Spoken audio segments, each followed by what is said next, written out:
Statistics class 11 math, एक ही chapter, एक ही section बच रहा है मैथ्स का, दैट इज कोऑर्डिनेट ज्योमेट्री, है ना। कोऑर्डिनेट ज्योमेट्री एक सेक्शन हम लोग रोक करके रखे हैं, आराम से पढ़ेंगे, एंड तक पढ़ेंगे, कम से कम नहीं भी तो 3 से 5 क्वेश्चन के बीच में उसमें से लगाएंगे, आराम से लगेगा, आराम से बना देंगे। बट इसका ये मतलब नहीं है कि ये फालतू चैप्टर है, इससे भी क्लियर कट एक क्वेश्चन आपका आने वाला है। जो भी परीक्षा जानते हो, एनडीए वाले लोग बताएंगे कि एक से ज्यादा क्वेश्चन आता है इस चैप्टर से। Statistics will give you more than 1 question. JEE Mains में एक है, स्कूल में जो आ जाए सो आ जाए, जेईई एडवांस के सिलेबस में नहीं है, या आईआईटी के सिलेबस में चैप्टर ही नहीं है। आईआईटी के सिलेबस में, जेईई एडवांस के सिलेबस में स्टैटिस्टिक्स चैप्टर ही नहीं है। तो ये चैप्टर स्पेसिफिकली ये वाला, और इसके बाद एक पढ़ेंगे शॉर्टकट में मैथमेटिकल रीजनिंग, ये दोनों सिर्फ जेईई मेंस और एनडीए स्पेशल है, फिर ये एडवांस का नहीं है, स्कूल एग्जाम में आएगा। ठीक है। अब बोलने वाले तो बोलते हैं कि हम लोग भी बोलते हैं कि बहुत आसान चैप्टर, फट से इसका क्वेश्चन बन जाएगा, बट आप लोग देखें कोई भी चैप्टर आसान नहीं है मेंस एडवांस के लिए। वो बोलने का बात है आसान तो कोई चैप्टर है नहीं। हाँ, ये बोल सकते हैं कि कुछ चैप्टर ऐसा है जिसके बारे में हम लोग को छोटे क्लास से मालूम है। तो ये वो चैप्टर है जो कि शायद आप लोग पहली बार 7th 8th से पढ़ रहे हैं और 12th तक पढ़ेंगे, 11th में नहीं फिर 12th में भी है। तो ये चैप्टर जाते रहता है ना। और आप लोग में से कई लोग तो स्मार्ट बच्चे लोग हैं, आप लोगों को मालूम होगा स्टैटिस्टिक्स को पिछले साल से आपका एक अलग सब्जेक्ट भी घोषित कर दिया गया है। Statistics is now considered as a different subject in mathematics. मतलब जैसे ग्रेजुएशन फिजिक्स में, केमिस्ट्री में, मैथ्स में, इंजीनियरिंग में, एमबीबीएस, दीज आर ग्रेजुएशन वाली पेपर, स्टैटिस्टिक्स को भी एक सब्जेक्ट घोषित कर दिया गया। स्टैटिस्टिक्स में लोग ग्रेजुएशन कर रहे हैं, और ये मैथ्स का पहले एक पोर्शन था, अभी ये खुद ही एक सब्जेक्ट है। तो आप समझ सकते हैं बहुत ज्यादा टॉपिक इन्वॉल्व रहता है। तो 11th में जो सब है उसके बारे में हम लोग पढ़ते हैं। 7th 8th 9th 10th में पढ़ चुके हो। स्टैटिस्टिक्स में 2 तरह का रिप्रेजेंटेशन है, एक डेटा वाला रिप्रेजेंटेशन होता है, पिक्टोरियल रिप्रेजेंटेशन होता है। पिक्टोरियल रिप्रेजेंटेशन में pie chart, bar graph, frequency polygon, histogram, 10th class में ओजीव, ये सब पढ़ चुके हो। बाकी जो मेजरमेंट ऑफ सेंट्रल टेंडेंसी है, we are much more precise about this topic. कोई एक डेटा कलेक्शन ऑफ इंफॉर्मेशन दिया हुआ है, मेजरमेंट ऑफ सेंट्रल टेंडेंसी वाली बात ज्यादा कर रहे हैं। इसमें हमें सेंट्रल टेंडेंसी का मतलब क्या हुआ है, डेटा दिया हुआ है। अब जैसे 20 बच्चे हो क्लास में, कुछ स्कूल का एग्जाम हुआ तो सबका जो नंबर आया that is central, that is group of collection of data है। पिताजी का सैलरी का, आपके मार्क्स का, आपके हाइट का, है ना, कलेक्शन ऑफ डेटा है। उसका मेजरमेंट सेंट्रल टेंडेंसी करने का मतलब उस डेटा को समझने के लिए हमारे पास 4 फिजिकल क्वांटिटीज है। 3 आप लोग लगातार पढ़े आ रहे हैं, जैसे मीन और मोड, ये तीनों लगातार पढ़ते चले आ रहे हैं 8th में, 9th में, 10th में। 11th में ये वाला है वेरिएंस, और इसी का ही एक और पार्ट है स्टैंडर्ड डेविएशन। अब इसमें सोचने वाली बात यह है, कुछ लोग आप लोग में से अबव एवरेज हैं, ये तीनों क्योंकि 8th 9th 10th में भी पढ़े हो, तो अगर तुम प्रीवियस ईयर जेईई मेंस का क्वेश्चन खोजोगे, एडवांस में नहीं है, जेईई मेंस का पेपर खोजोगे, हर साल इस पे क्वेश्चन एकदम कंफर्म। स्टैटिस्टिक्स अभिन्न पोर्शन है मैथ्स का। Forces, laws of motion, NLM का क्वेश्चन आए चाहे ना आए, स्टैटिस्टिक्स का क्वेश्चन जरूर आएगा, है ना। ट्रिग्नोमेट्री का क्वेश्चन आए चाहे ना आए, 10th क्लास का हाइट एंड डिस्टेंस का क्वेश्चन पूछ के निकल जाएगा, बट इसका क्वेश्चन जरूर आएगा स्टैटिस्टिक्स का। तो उसमें क्वेश्चन खोजने बैठोगे तो मीन, मीडियन, मोड का ज्यादा क्वेश्चन नहीं मिलेगा, क्योंकि ये छोटे क्लास का है। एक्चुअली में वेरिएंस और स्टैंडर्ड डेविएशन का ही क्वेश्चन तुमको मिलने वाला है। बट जो डेफिनेशन कहता है, अभी थोड़ी देर में डेफिनेशन पे आएंगे, वो बिना ये सब निकाले हुए वैसे में भी तुम वेरिएंस नहीं निकाल पाओगे। वेरिएंस निकालने के लिए पहले इन सबको वैसे में भी जानना जरूरी है, पहला चीज ये। दूसरा, 10 में से 8 क्वेश्चन तुम प्रीवियस ईयर जेईई मेंस या फिर एनडीए का खोजते हो या स्कूल एग्जाम का, तो वेरिएंस स्टैंडर्ड डेविएशन का मिलेगा। बट बाकी जो 2 क्वेश्चन माने 20% क्वेश्चन जो है, वो जो 8th 9th 10th में मीन, मीडियन, मोड पढ़कर आया, उससे भी क्वेश्चन आया है, और एकदम आया है, सिर्फ बोलने का बात नहीं है। क्योंकि आप लोग तो मेरे पास पहले से पढ़ते, मैं तो ईयर के साथ लिखवाऊंगा, इस ईयर में आया है, तो आपको एक पता चलेगा कि 8th 9th 10th वाला मीन, मीडियन, मोड से भी क्वेश्चन आ सकता है जेईई मेंस एंड सब तरह के एग्जामिनेशन में। बाकी अगर टीचर, मैं बता रहा हूँ कि आएगा variance standard deviation, 11th class का टॉपिक है, ये सब पहले पढ़ाएंगे। ओके, तो इसमें आपको एक होमवर्क दिया गया था थोड़ा सा घर से खुद से पढ़ के आने के लिए। तो इन तीनों को हम लोग ट्राई करेंगे फटाफट रिकॉल करने का। दो तरह से इसको रिकॉल करना है, एक तो इससे क्वेश्चन आने का पूरा चांस है, दूसरा ये नहीं पढ़ोगे तो वैसे में भी वेरिएंस स्टैंडर्ड डिवीजन हो नहीं पाएगा। ठीक है, तो लिखना भी शुरू कर दो। सबसे पहले we will talk about mean sign X bar, मतलब एवरेज निकालते कैसे हैं। दो तरह का डेटा हमारे पास होता है, फॉर अनग्रुप्ड डेटा और फॉर ग्रुप डेटा। पढ़ गए हो, अनग्रुप्ड और फॉर ग्रुप, तीनों ट्राई करते हैं। मीन मीडियन मोड आज हो जाए, मतलब जो 8, 9, 10 में पढ़े, और इन सबसे जो क्वेश्चन आया फिर अगले में चलेंगे। फॉर ग्रुप डेटा, अनग्रुप्ड मतलब जैसे 20 बच्चे होगी क्लास में, एग्जाम हुआ तो बस नंबर है, किसी का 13, किसी का 15, किसी का 17, किसी का 13, 19, दिस अनग्रुप्ड डेटा। ठीक है, इसका मीन कैसे निकालते थे, पढ़े थे छोटे क्लास में। Mean is sum of all observations divided by total number of observations.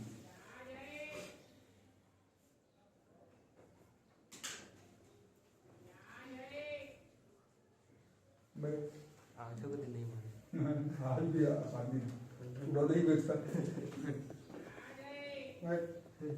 Sum of all observation divided by total number of observation. लिखने का तरीका क्या था इसका, mean was summation xi sum of all observation divided by total number of observation. अगर i बराबर 1 से i बराबर n तक, ये अनग्रुप्ड के लिए था।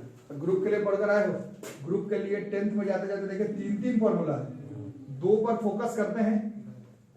एक था आपका डायरेक्ट मीन मेथड, 3 पर भी कर सकते हैं, ऐसा कोई बात नहीं है।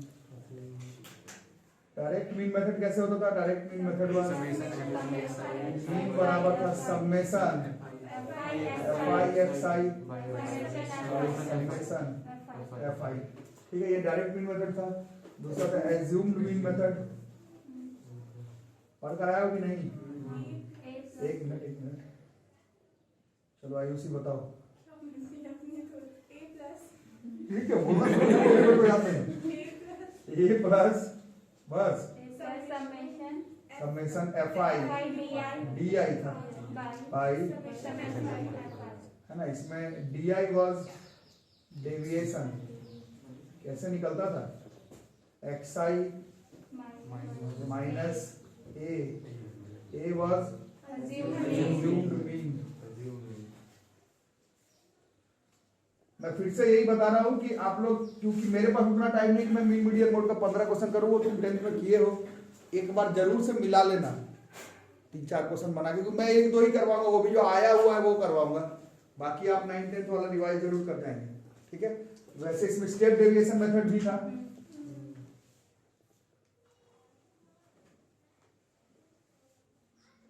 मैं आया हुआ क्वेश्चन करके छोड़ दूंगा। स्टेप डेविएशन मेथड ये क्या था, this was a plus h into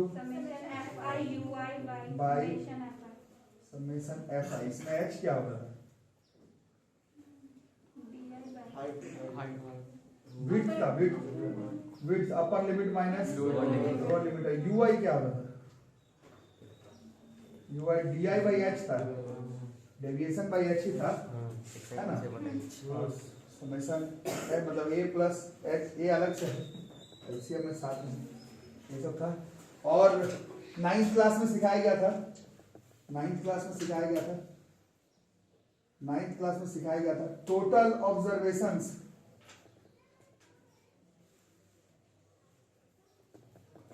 जितना ऑब्जर्वेशन है को के कोई एक नंबर से ऐड या सब्ट्रैक्ट या मल्टीप्लाई या डिवाइड, याद आ रहा है, डिवाइड करेंगे तो मीन, न्यू मीन, हाँ उतना ही के टाइम्स, मतलब के से ऐड, मतलब के वही जैसे बताया रोहित, आपका न्यू वाला जो मीन होगा वो अगर सारे ऑब्जर्वेशन को एक खास नंबर से ऐड करते हो तो मीन भी के प्लस ओरिजिनल वाला मीन हो जाएगा। अगर माइनस किए हो तो मीन जितना था उससे नया वाला मीन उतना ही के टाइम्स माइनस हो जाएगा, है ना। मल्टीप्लाई करोगे तो के हो जाएगा के टाइम्स वही वाला मीन, एक्स बार लिखी ना हो तो मीन ही है ना बॉस। और डिवाइड करते हो तो मीन से डिवाइड भी हो जाएगा। बट ये रूल सिर्फ तभी काम करता था 9th क्लास में सिखाया गया था जब सारे ऑब्जर्वेशन में से, ये नहीं कि 10 में 3 जोड़े हो 2 में नहीं जोड़े हो तब ये रूल काम नहीं करेगा। सारे ऑब्जर्वेशन से खास नंबर से ऐड करते हो तो नया वाला मीन जो है वो पहले वाले मीन से उतना ही टाइम से ऐड हो जाएगा। माइनस करोगे सारे ऑब्जर्वेशन में 5 5 5 तो पहले मीन अगर 7 आ रहा था तो 5 5 5 माइनस होकर 2 हो जाएगा। 3 3 3 3 3 से सारे ऑब्जर्वेशन को मल्टीप्लाई कर रहे हो तो पहले मीन अगर 10 आ रहा था तो मीन सीधा 30 हो जाएगा। बिना सॉल्व किए कर सकते हैं, 9 में सॉल्व करके करना था। और पहले मीन अगर 10 10 10 10 आ रहा सबको 2 से डिवाइड किए सारे ऑब्जर्वेशन को, नया वाला मीन सीधा जो है वो 2 से डिवाइड हो जाएगा। पहले अगर 10 आ रहा था तो सीधा जो है वो 5 हो जाएगा। ठीक है, तो ये पहले किए हैं। इतना सारा चीज 9th में और 10th में और 8th में पढ़ाया गया था, सबको नोट करके रख लो। तो आप लोग 10th क्लास के बुक से एक बार जरूर से या ट्यूशन जहां पर भी पढ़े होंगे ये सारे फॉर्मूलाज पर जो क्वेश्चन है एक बार 10th के बुक से जरूर देख लेना। इस गलत फहमी में मत रहना कि इससे नहीं आता है तो नहीं पढ़ेंगे, जरूर बनाना। मैं कुछ ही क्वेश्चन इसमें करवाऊंगा क्योंकि मेरा सिलेबस 11th क्लास का यहां से है, वेरिएंस और स्टैंडर्ड डिवीजन। ये 10th 11th का स्टैटिस्टिक्स का सिलेबस ही नहीं है, लेकिन मेंस में और एनडीए में आया है, इसलिए इन सबसे मैं क्वेश्चन करवाऊंगा जरूर। ठीक है, कुछ क्वेश्चन लिखेंगे आया हुआ, बताऊं इसमें तो बहुत लोग 10th मेरे पास ही पढ़े थे क्वेश्चन में, 10th में भी बताया था। ये वाला कॉपी में जरूर होगा जो मेरे पास पढ़े थे, बाकी लोग लिखेंगे, सभी लोग लिखेंगे एक्चुअली। ये जो इमेज 2015 का है,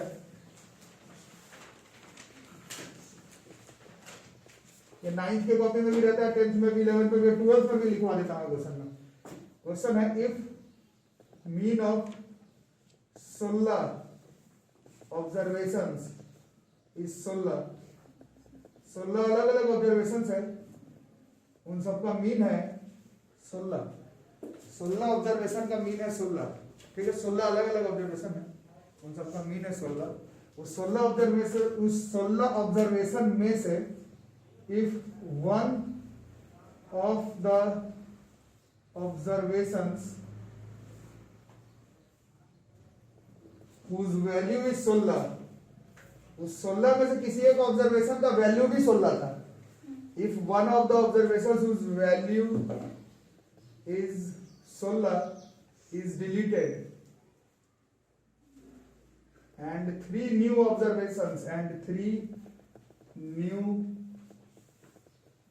observations value of 3, 4, 5 is added,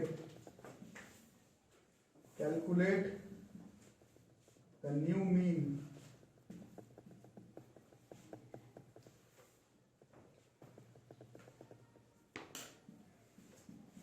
सोलह 13.5 14 18 क्वेश्चन तो आ ही रहा होगा इंग्लिश मीडियम के हो। 16 अलग अलग ऑब्जर्वेशन है, 16 ही मीन भी है, 16 ऑब्जर्वेशन का मीन है 16। उस 16 ऑब्जर्वेशन में से एक वैल्यू, उस 16 में से कोई एक का वैल्यू भी 16 था, उसको डिलीट कर दिए और उसके जगह 3 नया ऑब्जर्वेशन ऐड कर दिए, 3, 4, 5। अब जो नया मीन होगा वो बताना है कितना होगा। ठीक है, चलो बना के देखो। ये मेंस 15 का है और कॉपी सही रखो स्टैटिस्टिक्स का। अच्छा, जो लोग 11th वाले बच्चे 12th का क्लास कर रहे हैं ऑनलाइन, उन लोग अब मॉडर्न फिजिक्स पढ़ना मेरे से स्टार्ट कर सकते हो। इस साल कम से कम मॉडर्न फिजिक्स कंप्लीट करके रखो 12th का। कुछ तो करना ही पड़ेगा तुमको, 11th में 12th का कुछ चैप्टर जरूर कवर करके रखना पड़ेगा, अदरवाइज कटेगा जिंदगी। 11th में 11, 12th में 12, बोर्ड में 83% कट जाएगा, फायदा नहीं होगा। मॉडर्न फिजिक्स ट्राई करो इस साल खत्म करने का, क्योंकि मॉडर्न फिजिक्स में आपके फ्रेंड्स लोग बता रहे ज्यादातर चीज लिखा हुआ है आपके केमिस्ट्री के कॉपी में, मेरे से सिर्फ पढ़ लेना है, तो फायदा ना है, पढ़ लो, अगले साल उपाय लगेगा। अंत का 3-4 महीना बच जाएगा अगले साल, तुम्हें कोचिंग भी आने का जरूरत नहीं। अगर इस साल मॉडल फिजिक्स का नोट्स बना के रेडी करके रख लेते हो, शुरू करो। एक ही क्लास हुआ है, एक ही में फंक्शन का रदरफोर्ड का पूरा मॉडल हो गया है, तो बिना लिखे हुए कौन सा बड़ा बात है, तो केमिस्ट्री में लिखे, शुरू कर दो। कुछ आ रहा है? 16 ऑब्जर्वेशन का मीन है 16।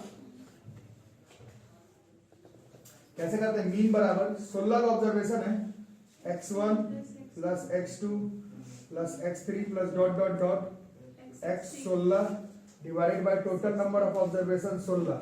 इसका मीन का वैल्यू ही दिया हुआ था 16, तो if you will multiply it, this is x1 plus x2 plus x3 plus dot dot dot x16 बराबर 16 गुना 16 256। अब ये तो सम था, but according to question new sum of observations will be, new sum कितना हो जाएगा? 256 तो आ रहा था तुम्हारा, अब उस 256 में से माइनस किसको किया? 16, बट उसके जगह जोड़े भी तो हैं, 3 को 4 को और 5 को, तो न्यू सम कितना हो गया? 240 43 47 52। ये आ रहा सबको समझ में? तो न्यू मीन कितना हो जाएगा? Therefore new mean sum of all observation हो गया 252 और divided by total number of observation कितना हो गया? 16 था, 16 में से 1 हटाए हैं तो 15 हुआ, फिर 3 जोड़ दिए तो 18 हो गया। So this is 18 and this is 14। और ये आया हुआ क्वेश्चन है, और मैं तो 9th के कॉपी में भी बताता हूँ, 10th में भी ये क्वेश्चन बताते रहता हूँ। ये आते रहता है एग्जाम में, ये मेंस में आया, इंडिया में आया, स्कूल एग्जाम में भी आएगा। इस तरह का क्वेश्चन लड़ता नहीं है, टॉपिक लड़ता है। समझ में आ रहा है बच्चों? जल्दी से नोट कर लो। बॉय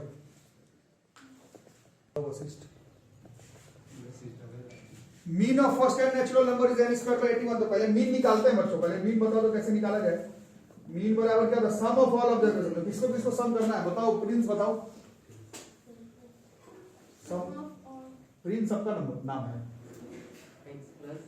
x के सब sum of N odd natural number, पहला होगा 1 plus 3 plus 5, sum of all natural number. इसका लास्ट टर्म कौन होगा? बोलो, इसका लास्ट टर्म कितना होगा?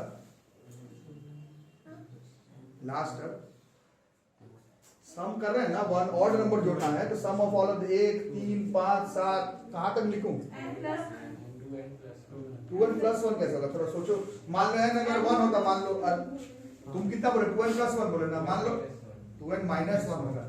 जो लोग 2n प्लस 1 बोल रहे हैं, n अगर पहला टर्म है तो 2n प्लस 1 पहला तो तीसरा हो जाएगा, तो पहला तो 1 है, 2n minus 1 will be the last term. कुछ लोग बोल रहे हैं n होगा, 100% गलत। 10 ऑड नंबर को जोड़ना है तो 10वां नंबर तो 10 थोड़ी होगा, 19 होगा। 2n माइनस 1 10वां ऑड नंबर 10 थोड़ी है, 10वां ऑड नंबर 19 है। समझ आ रहा बात? लास्ट टर्म n कभी हो ही नहीं सकता, impossible. Last term will be 2n minus 1 divided by total number of term n जरूर होगा। ठीक है, यहां से मीन निकालेंगे। अब मीन ये किस में है? ये एपी में है। ऊपर वाला टर्म जो है वो एपी में, एपी का सम का फॉर्मूला होता है n/2 a प्लस l, है ना? इसका n है n/2, n तो n ही है, a है 1, लास्ट टर्म है 2n, और ये लास्ट में ये वाला n बचा हुआ, ये वाला से कट जाएगा, तो आंसर जो है वो n आ गया। ये खुद का एक क्वेश्चन हो गया स्कूल एग्जाम का, mean of first and odd natural number. ये स्कूल एग्जाम का खुद का एक क्वेश्चन हो गया। दुनिया का पहले ऑड नेचुरल नंबर का मीन का वैल्यू n ही होगा। हमारे बात इस क्वेश्चन को खत्म करें तो ये दिया हुआ था क्वेश्चन में n स्क्वायर बाई 81 के बराबर। क्वेश्चन में क्या मैंने करा, ये कट जाता, इससे n बराबर हो जा रहा है 81, इस क्वेश्चन का आंसर। और ये खुद का एक क्वेश्चन होगा, याद रखना, mean of first and odd natural number is n, इसको याद करना। ये खुद का एक डेटा होगा, mean of first and odd natural number n खुद का एक डेटा माना जाएगा इस पूरे चैप्टर में। इस क्वेश्चन से नहीं, इस पूरे चैप्टर में it will be taken as a क्या बोलते हैं formula to remember, mean of first and odd natural number is n। ठीक है, if mean of the following frequency distribution is 5, xi fi दिया हुआ, मतलब ये ग्रुप्ड डेटा हुआ, इसका मीन दिया हुआ 5, तुम्हें बताना है b का वैल्यू कितना होगा। xi है 3 5 7 4, fi है 2a 5b, मीन दिया हुआ इसका 5, तुमको बताना बी का वैल्यू कितना होगा। 10 से 8 नन, 10 से 8 नन।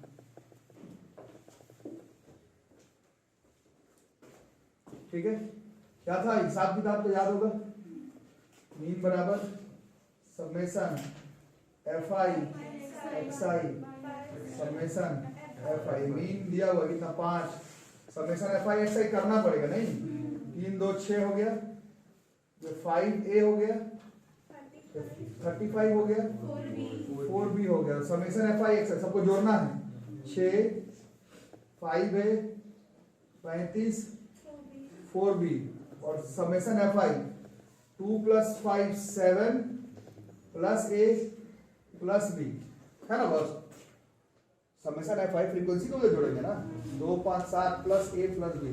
मीन दिया था 5, cross multiply 35 5a 5b 6 5a 35 4b। 35 लगता है कट गया और ये 5a भी कट गया, b इधर आ गया, वैल्यू 6 आ गया, b की वैल्यू 6। अभी 10th क्लास के बुक से एक बार जरूर ये सब प्रैक्टिस कर लो। मैं 10th क्लास का सारा क्वेश्चन तो नहीं करवाने वाला, 10 दिन लग जाएगा। स्टैटिस्टिक्स 10 दिन चला होगा 10th में, जहां भी पढ़ो उतना मीन मीडियन मोड थोड़ी करवा जाएगा। 10th से रिवाइज कर लेना। मैं एक दो बस ऐसे ही जो आया हुआ है टाइप का वो मैं करवा दे रहा हूं, बाकी तुम देख लो अपना।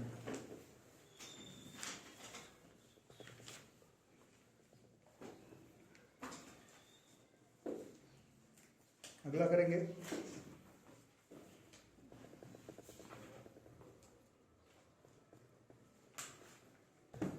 थोड़ा साफ लिखो क्वेश्चन। देखो ट्रिपल 2007 का है और स्कूल एग्जाम में भी आते रहता है। बॉयज के एवरेज दिया हुआ है कि स्कूल एग्जाम हुआ कुछ, उसमें बॉयज के एवरेज दिया हुआ है क्लास इज 52 और गर्ल्स के average comes out to be 42। ठीक है, the average marks of boys and girls combined is 50। पूरे क्लास का एवरेज जो है 50 आ गया। Percentage of boys in the classes, classroom में टोटल बॉयज कितने थे उसका परसेंटेज बताना है कितना होगा। 80 60 40 20 बना के दिखाओ।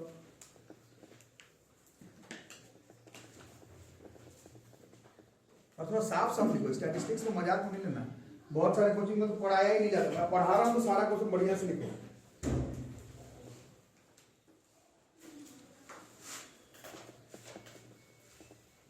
कुछ बॉयज है कुछ गर्ल्स है।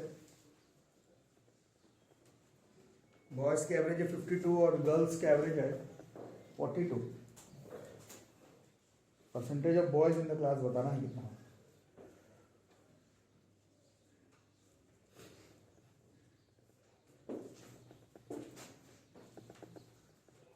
आ रहा है टोटल बॉयज क्लास में। Let total boys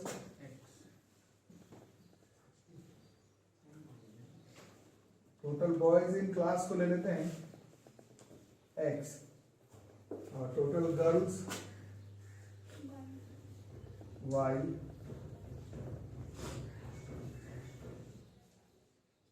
total students in class कितना आ जाएगा x प्लस। अब मीन का फॉर्मूला लगाएंगे बॉयज के लिए। फॉर बॉयज मीन बराबर sum of all observations, sum of all observations कुछ आएगा। Sum x1 + x2 + x3 + dot dot dot dot divided by total number of observation x था, है ना। टोटल बॉयज x था और ये मीन दिया हुआ था बॉयज का 52। तो बॉयज का सम ऑफ मार्क्स कितना हो जाएगा x1 + x2 + dot dot dot boys का सम 52x। ठीक है, सिमिलरली गर्ल्स का मार्क्स का सम y1 + y2 + dot dot dot dot dot कितना हो जाएगा 42y। चलेगा। अब पूरे क्लास का फॉर कंप्लीट क्लास मीन कितना था, मीन 50। ऊपर क्या होगा सम ऑफ ऑल ऑब्जर्वेशंस, सम कितना है पूरे बॉयज का है 52x, गर्ल्स का है 42y divided by total number of observations x + y। What we need is a bit of cross multiplication. ये सब बनाना पड़ेगा, बड़ा मजेदार चैप्टर है। 52x प्लस 42y कितना हो गया? This is like 2x is equal to 8y और x is equal to 4y। हमें क्या निकालना है? हमें निकालना है परसेंटेज ऑफ बॉयज, देखो परसेंटेज ऑफ बॉयज। तो बॉयज कितना था? x, टोटल कितना है? x प्लस y, परसेंटेज निकालना है तो इंटू 100, बट x तो 4y आ गया। 4y by 4y plus y into 4y by 5, 4y by 5y, this is 80%। सारा क्वेश्चन आएगा बच्चों। और ये चैप्टर डिपेंडेंट नहीं है, बढ़िया चैप्टर है। एक होता है कि इसमें बाप रे बाइनोमियल थ्योरम का फॉर्मूला लगा दिए, इसमें एक से एक अलजेब्रा लगा रहे हैं, वैसा चैप्टर है ही नहीं स्टैटिस्टिक्स। स्टैटिस्टिक्स नंबर से खेलना और फॉर्मूला से खेलना। अभी तो ज्यादा फॉर्मूला आया नहीं है, अभी तो ज्यादा फॉर्मूला आया नहीं है। स्टैटिस्टिक्स तो दिमाग से ज्यादा ऐसे मार्क्स नंबर से खेलना ज्यादा जरूरी है। अगला क्वेश्चन करेंगे, ऑन ही है ना? एक और ऐसा करो।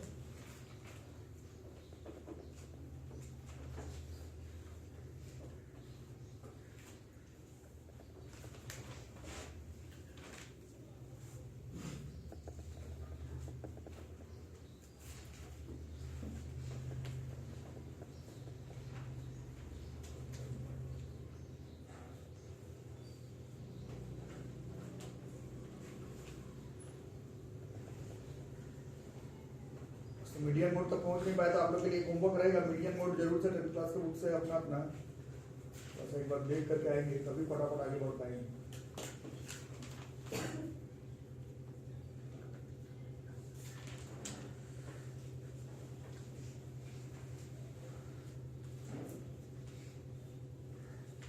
चलो एक और ऐसा करो।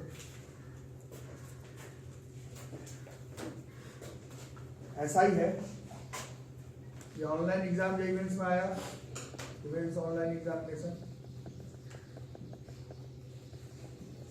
मतलब ये इवेंट्स का ही क्वेश्चन है। Average marks of boys in an examination is 71, that of girls is 73, the average school total combined is 71.8। ठीक है, तुमसे पूछा जा रहा है ratio, the ratio of number of boys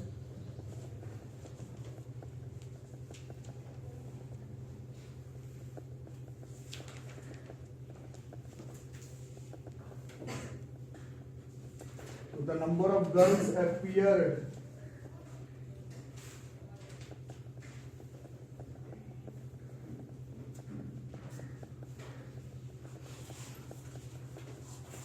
is, कर लोगे, 3:2, 3:4, 1:2, 2:1।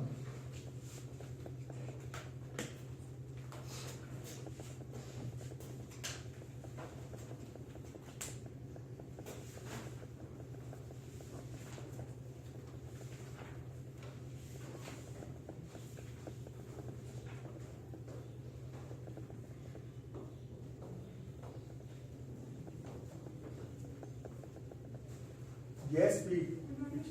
पिछला क्लास में एब्सेंट।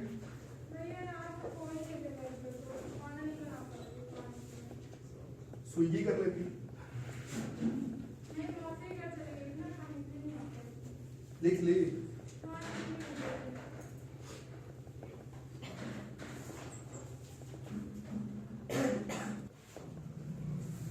इसको बना लो ऐसे, पिछले क्वेश्चन जैसा ही है, पिछले क्वेश्चन जैसा ही है, बस यहाँ 71 कर लेना तो 71 हो जाएगा, 73 है 73 हो जाएगा, और ये 71.8 है 71.8 हो जाएगा।